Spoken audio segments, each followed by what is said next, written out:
Welcome to Expand Your Fempire with Caterina Rando, the podcast for women in business on a mission, sharing ideas to support you to grow, lead, and thrive.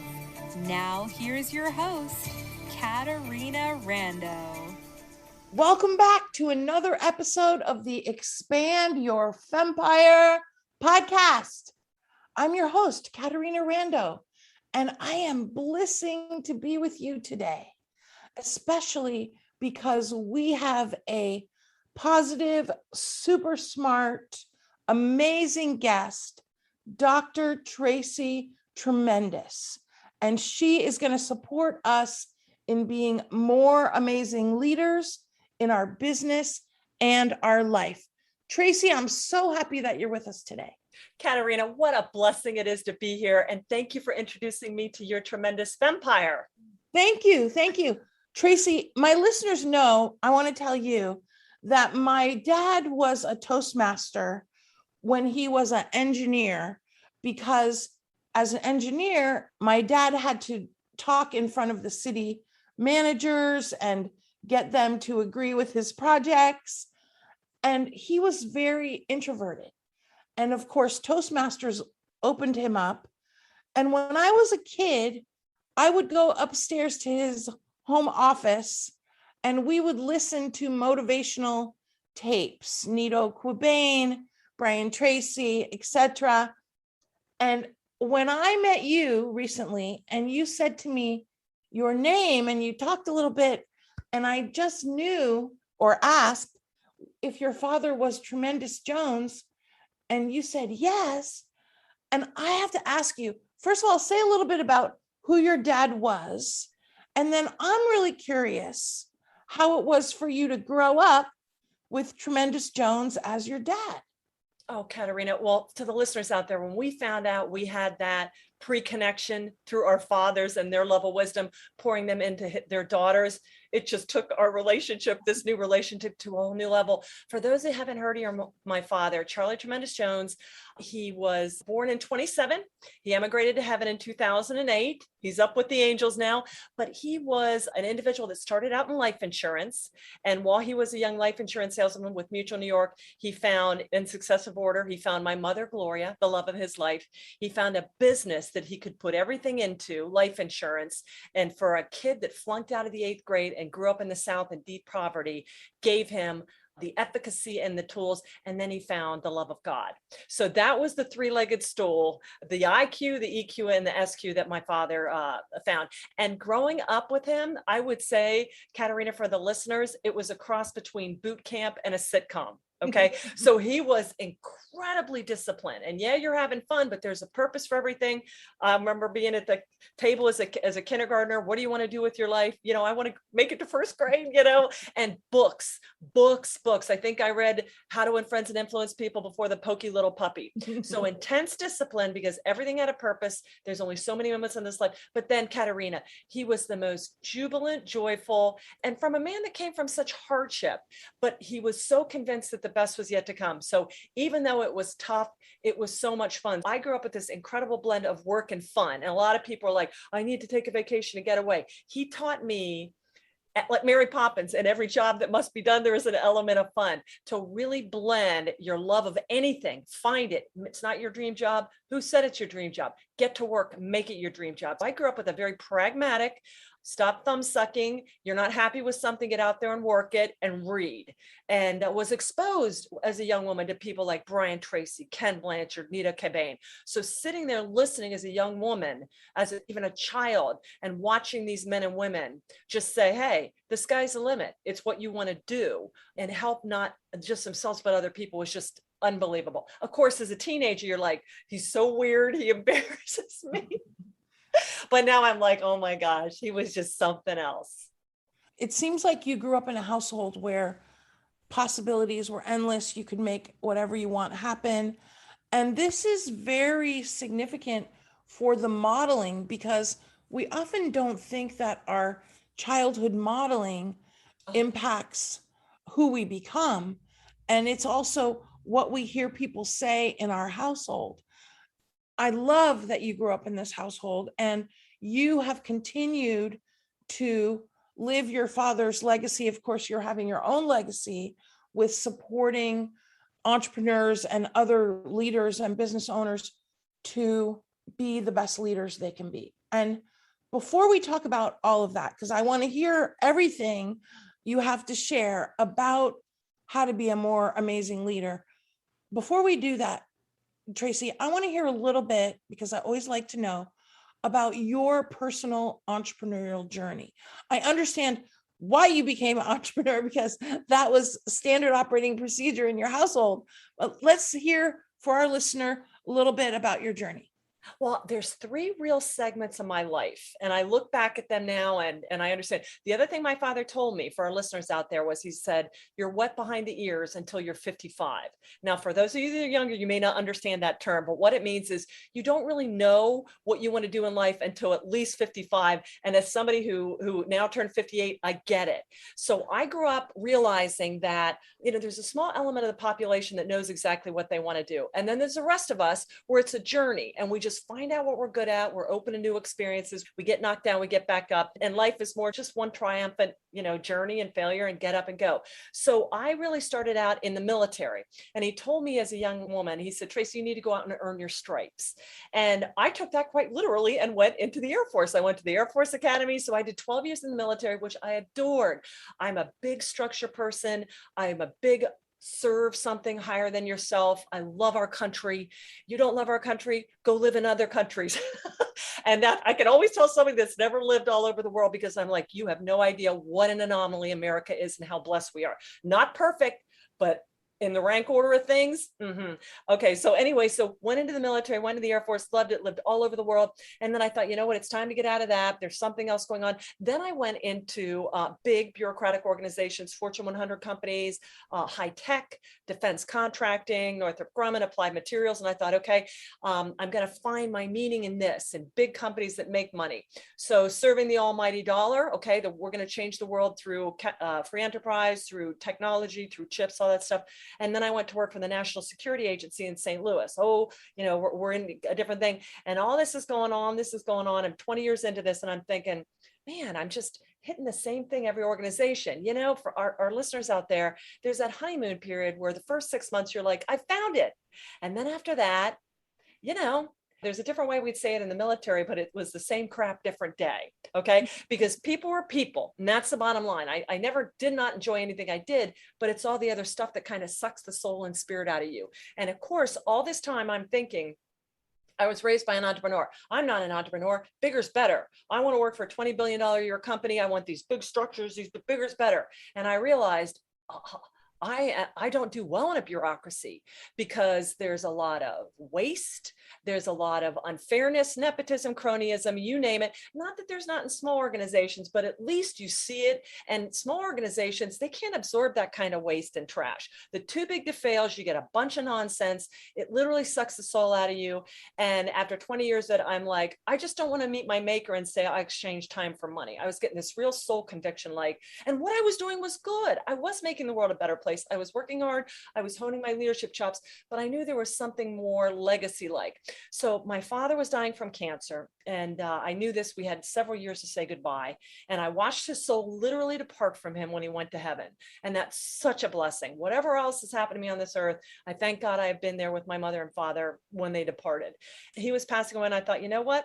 I'm kind of burnt out on the big organizations. Let's see if I'm an entrepreneur. And I thought, there's no way I'm an entrepreneur. I'm an engineer by trade. I'm not woo-woo. I'm creative a little, but I was so tired and defeated. And Caterina, I always tell people, pivot with purpose, not with pain. But sometimes pain can be a good motivator for change. So that's when I came back. January 9th, it'll be 13 years by the grace of God. Second generation businesses have a high mortality rate, but he had left me with three things: a tremendous legacy, no debt, and a phenomenal way to generate revenue if I could just put my operational skills to task. So that's what I've been doing since then. And you say tremendous business if you could put your operational skills to task. Does that mean then that you were left with all of his trainings and his books and all of that? Absolutely. And for the listeners out there that are growing their business, one of the things you need, no matter how entrepreneurial or visionary you need integrators and executors. One of my favorite books is Michael Gerber's The E-Myth Revisited, where there's the entrepreneur, the manager, and the technician. And at any given time, we're picking up one of those hats. You can have all the good ideas in the world. If you don't have the people out there to go make disciples and converts and sales, it's not going to happen. You're just a visionary. So I thought, well, I knew I wasn't that, at least yet, I'm honing that, but I knew at least how to run stuff and take it and put more of an operational spin on it. So that's what I've been doing. Now, of course, there's two kinds of momentum, Caterina. There's residual momentum, which is what I dealt with the first 10 years. I took what he had, I kept honing it. I'd open a drawer, here's another speech of his. I'd get a call from somebody, here's another tremendous connection of his. But then creative momentum is what the entrepreneur brings. So the past couple of years, I've really been coming into my own, keep the DNA, but this is my calling now. And so I have to put my unique imprint on it to take to the next generation. Absolutely. Absolutely. Well, I love that you emphasize operations, because a lot of times, especially women, when we start a business, we want to be of service. Whatever we're starting our business around, I want to be a coach, I want to be a personal trainer, image consultant. We think, hey, here's this area that I can help people. And we think about the service usually first, which is great because that's why you're doing what you're doing. The challenge is that if you're not only the person who's doing the service, but you're also doing the bookkeeping and the web design and the graphic design, your business is not scalable and it's not sustainable. And this is why figuring out your standard operating procedures, your checklists, when you're doing what, all of those operation things are so important to grow your revenue and continue to thrive in your business. And my question to you, because I don't know the answer, Tracy, is do you do all of the teaching and training delivery, or do you have other people that deliver for you also? Well, right now I do it. Now I have 1099s, I have contractors, I have part-time people, but part of this is, and when we talk about the 5 steps, I feel God is really still helping me dial in my zone of genius. You know, they always say, and a lot of women out there, we suffer from the gift of complication. Oh, I'll do that. I'll teach this. I'll serve that. I'll do this. I mean, dial it in. I mean, it's not a bad thing, but good is the enemy of great. And so at this point, Caterina, I'm still dialing in.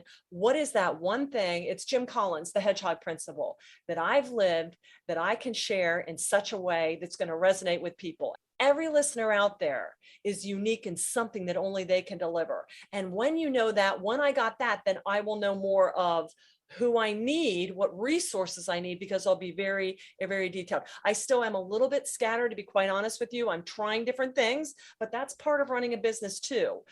You have to try different marketing, different advertising. You try, and then you evaluate the results. Nobody gets it right the first time. So I'm still in that phase, and Lord willing, when I dial that in, He will bring me the right people to say, now we're getting you where you need to go. That's great. I like to say, test it, test everything. Yeah, absolutely. Don't hesitate to test. I love that you said, women have the challenge of overcomplication. I agree with you. I think a lot of women have the challenge of pursuing perfection. Yes, that's the other thing. When we're pursuing perfection, usually what that means is that you're getting ready to get ready because you're trying to get it right before you get it started. And what that does is it pushes off your mastery, first of all, but of course it also pushes off your revenue. And I love that you said good is the enemy of great, because the thing is that if people do something and the first time it's not amazing, they say, okay, well, that didn't work. Well, of course it wasn't amazing because it's only the first time. By doing things like speaking and writing and podcasting and running Zoom meetings, all these things that we do, it might have been okay the first time, but that's because it was the first time. This pursuit of greatness, or I like to say mastery, this comes from many hours in, and that's when you get to that.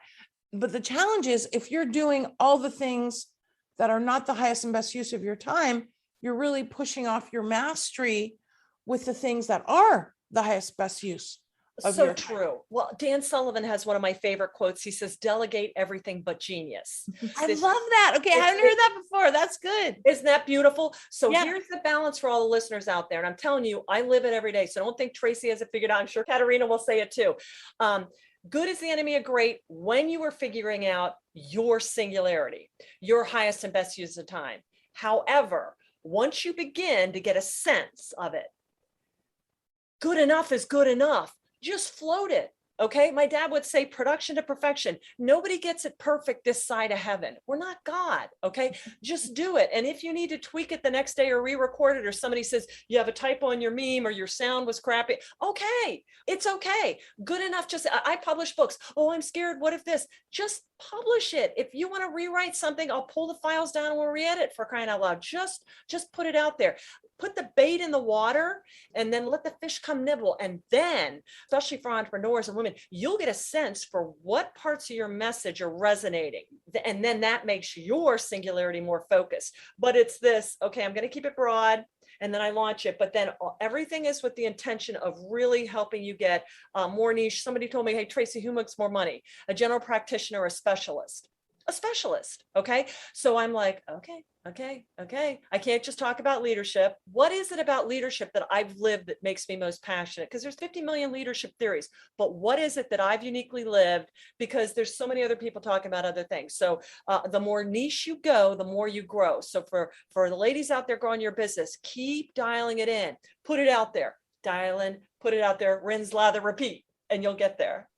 I definitely agree that it's important to clarify your niche. And I think that for a lot of people in the beginning, they don't know exactly what it is. Sure. And that's okay. It is okay. It is in the doing that we figure things out. That's really important to acknowledge. Tracy, let's dive in to the S.P.A.R.K situation. Tell everyone about S.P.A.R.K and the 5 leadership qualities for us to embrace. Well, S.P.A.R.K is a result of my doctoral dissertation, which of course I would study the theory of motivation. Okay, self-motivation, not how leaders motivate you. Because Caterina, one thing I found out my PhD, I can't lead anybody. There's this intrinsic thing that you got to, it's like trying to make a spouse happy. Happiness is an inside job. So is motivation and self-awareness. And I hate to tell people, they're like, we're going to do this leadership thing because leaders need to make sure people are engaged and morale. And I'm like, pay me. Okay. And I'll tell you, don't waste your time and you'll save a lot of energy. For as long as the history of time, we keep thinking that we can make people a certain way. Okay. So S.P.A.R.K is the result. I studied a merger that went south, a crisis. Okay. Because when you're in a crisis, that's when what's inside really comes out of you. People think this COVID thing changed them. Nope. It just revealed what was inside of you. And if you hated your job now, you probably hated it pre-COVID. You know what I'm saying? And if you're anxious to get back, you probably liked working before COVID. All right. That external has nothing to do with it because bad things happen all the time to people. All right. And so I studied this and I found out there's 3 real things when people engage in a crisis. There's a personality trait. Some people are resilient. That's self-efficacy. Some people get very entrenched and negative, and neuroticism is the personality trait. Their past experiences. If you've gone through cancer or been to war or dealt with some of the things that I've dealt with, a virus is not that bad. Okay. I've gotten off a plane and been threatened with chemical warfare. Let's all think past experiences. Okay. And then the last one is your perspective. In the big perspective, if you're not ready at a moment's notice, how you live life and how you view problems is a direct correlation to how you view your death and what's to come. Bring it. I'm ready to go at a moment's notice. If it would have taken me out, good, there's better stuff to come. But when you think, when you're uncertain and you're scared that this is it and what's to come, that's going to show in everything that you put out there. So the PhD, really what I did was I determined why were some people looking at this merger as the greatest thing in the world because they realized better assets, better opportunities, better future, okay? And the other people thought this was the worst thing in the entire world to ever happen to them, and they were all promised their job. The same event, and so I really came down, there's 5 steps, 5 keys. S.P.A.R.K, it's an acronym. I was in the military, so I like acronyms. S.P.A.R.K stands for singularity, persistence, advocates, resources, and knowledge. So singularity and persistence, Caterina, that's what you bring to the table. Okay. I don't know what your purpose is and I can't do the work for you.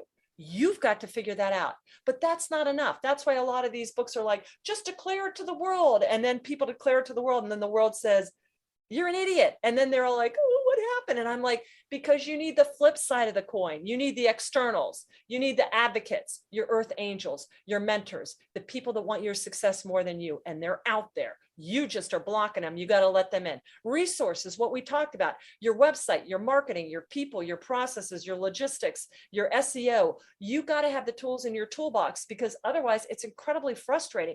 You see the goal, you can taste the grapes, but you don't have the ladder. You don't have the means to get there. You got to have resources, and then K, knowledge.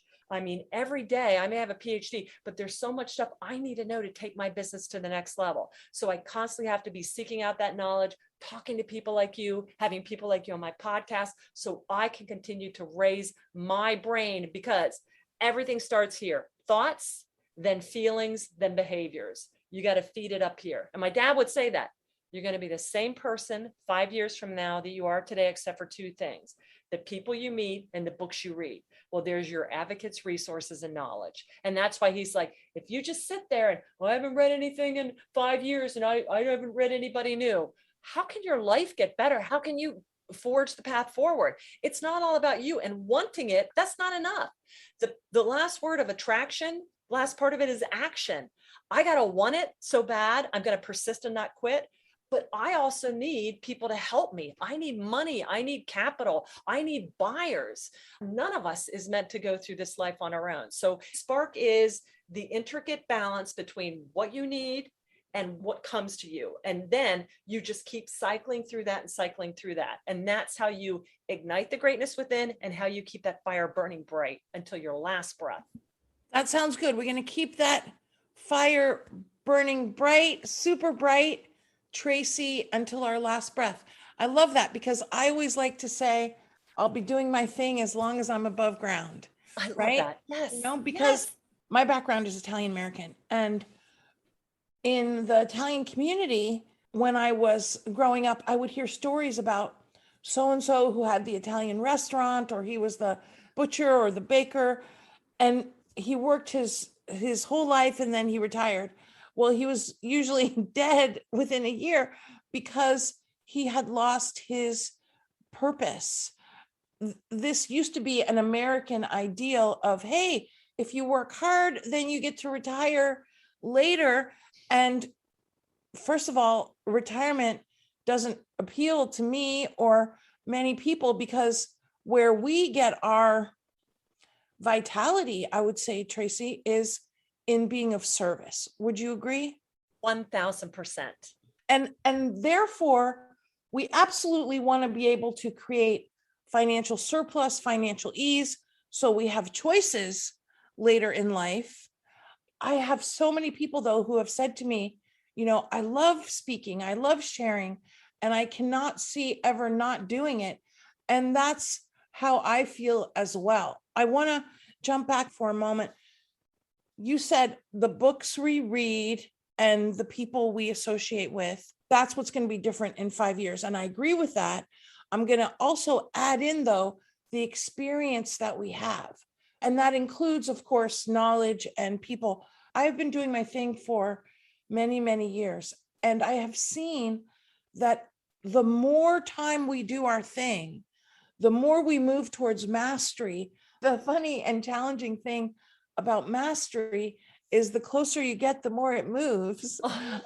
You know, I had a glimpse of it many years ago and I haven't seen it again, but I see that I keep getting better and better at doing my thing and being of service, and our intuition grows and all these additional senses pop in so that we can be of service even more. I love everything you've shared and what you're doing. And I want to shine the spotlight a little bit on the resource part, because so often women in business, they're focused on the service, as we've discussed, as I think is very important. The challenge is, though, that sometimes they're operating from a cup that's half empty, if I could say that. And this is why the operations, the team, everything is so important, so that we're serving from a place of surplus and not from a place of scarcity. What are your thoughts? Love that. I love that you said that you can't serve from a place of scarcity. It's not meant to be that. This is the time for you to come back. So as far as advocates and resources, for whatever reason, as women, we have a hard time asking.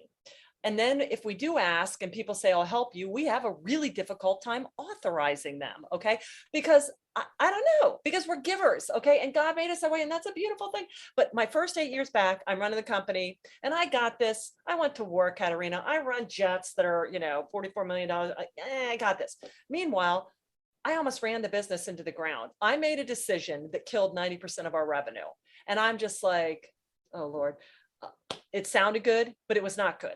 And I was so whipped and embarrassed. I finally went out to all my dad's friends and I said, listen, I can go back and do something else. It's not the end of the world, but I need your help. And you know what? Not one person came back to me and said, really? We were waiting for you to ask. They were like, what do you need? Who can we connect you with? What can we do? What books do you want? We'll publish with you. And it was like, what was wrong with me? Why did I insist? Ecclesiastics, I used it at my wedding. A cord of 3 strands is not easily broken.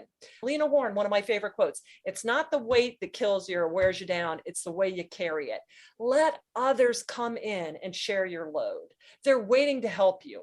And some people will not ask. I don't know why. So you call them up and say, I'm not asking. I'm telling. I'm coming to take you here. There's so many of us that know people that are ill right now. Don't even ask, because it's like, just do it. Just show up, just do it. And if people go, no, give them a hug and tell them to shut up. You're coming to help them. But that was such a thing for me. And now I ask 90 million people, I'm just like, hey, who do you use for this? Because I'm like, well, it's some kind of a secret. I'm looking at their website and I'm like, like you told me about your app. And I'm like, that sounds really cool. So what do? I don't just sit there and go, oh, I said, who do you use? And you hooked me up. We already had a discussion. Ask. If God brought these people into your life, or he put this little idea in your head, he's not a God of confusion. He's not just going to let you hang it. He's bringing all these people. What is it? The joke about the guy where the floodwaters were rising and he was in his house and the boat came by and said, we'll save you. And he said, no, God will save me. And they're like, get in the boat. No, God will save me. And then it got up on the 2nd floor. And then somebody else came by with a lifeline. And then it got up to the roof and he was on the roof and a helicopter came by and he kept saying, no, God will save me. God will save me. And then pretty soon he drowned and he went to heaven. He's like, God, why didn't you save me? And he's like, I sent the boat. I sent the helicopter and I sent the lifeline, but you wouldn't take it. All over are these lifelines.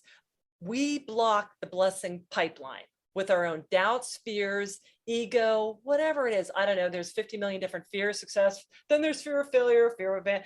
Just ask. People are here on earth to serve you, to love you, and to support you. And when you figure that out, you are going to be like, I cannot believe why I was trying to do this on my own for so long.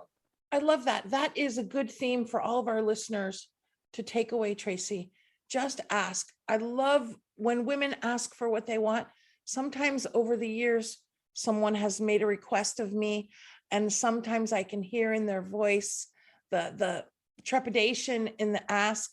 And I made a decision a long time ago that I'm always going to be a yes whenever I can. Yes. To affirm the asking, because that's how we get what we want in life, in sales, in business, in relationships, everything. Ask for what you want. That's right. A whole other topic, my friend, for another day. We'll have to get there. Let me ask you this. How can our listeners connect with you? Of course, we have your information in the show notes.